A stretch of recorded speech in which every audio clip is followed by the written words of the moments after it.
Okay, good morning teachers. My name is Coach Joshua and today I'll be showing you guys how to actually set up and execute this activity that I've created for our lovely K2 kids to try and explore. So for this game, it's actually called avoiding the lava and collecting the gold. So it's a fun activity for them to build power, overall power development in their entire body, specifically their legs and their shoulders.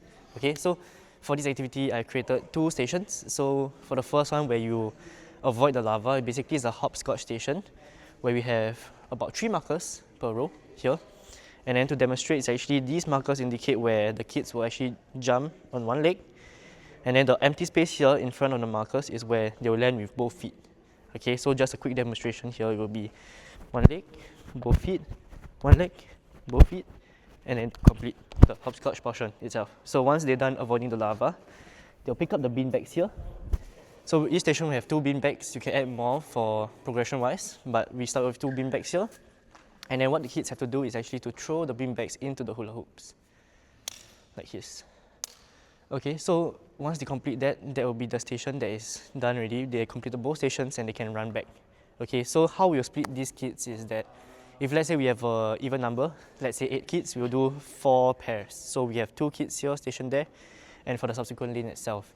So once they're done with the second station where they've done the objective of throwing the bean bags into the hula hoops, they can go back and then they allow their teammate to continue itself.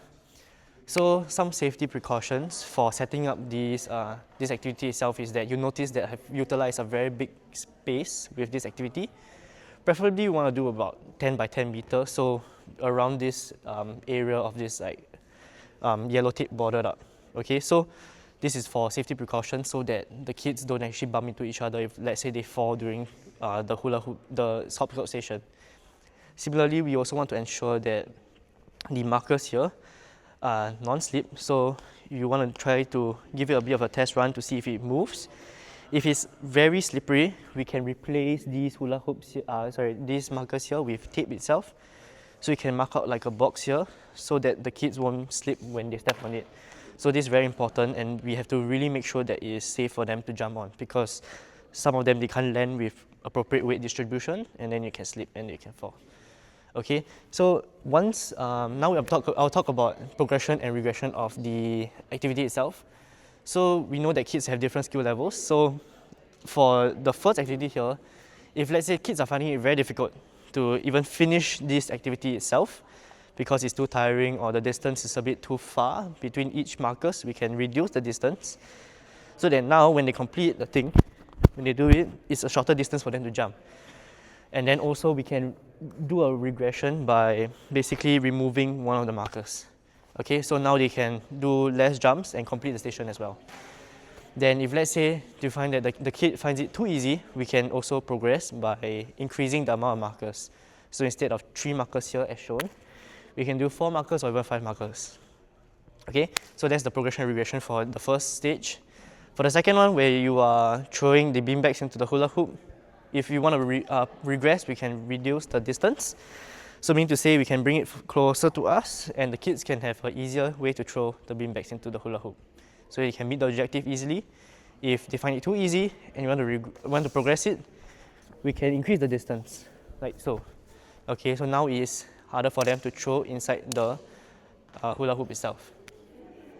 Okay, so for this activity itself, we have quite a lot of domains that we touch on. So as this is a teamwork activity, the kids will actually learn to work together as a team, and it can be created as a competition to help them have more fun during the activity itself.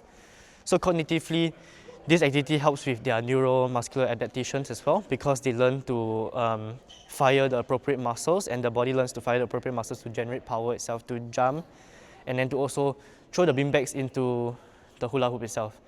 Then effectively, they help with, it's a teamwork activity, so it helps to build rapport with their friends and it helps to create a little bit of competition. So that helps with the effective domain, and then physically it helps with the development of their lower extremity like their quadriceps and then their upper body where it's like the supporting musculature at their deltoids as well. So that's all from me. Thank you.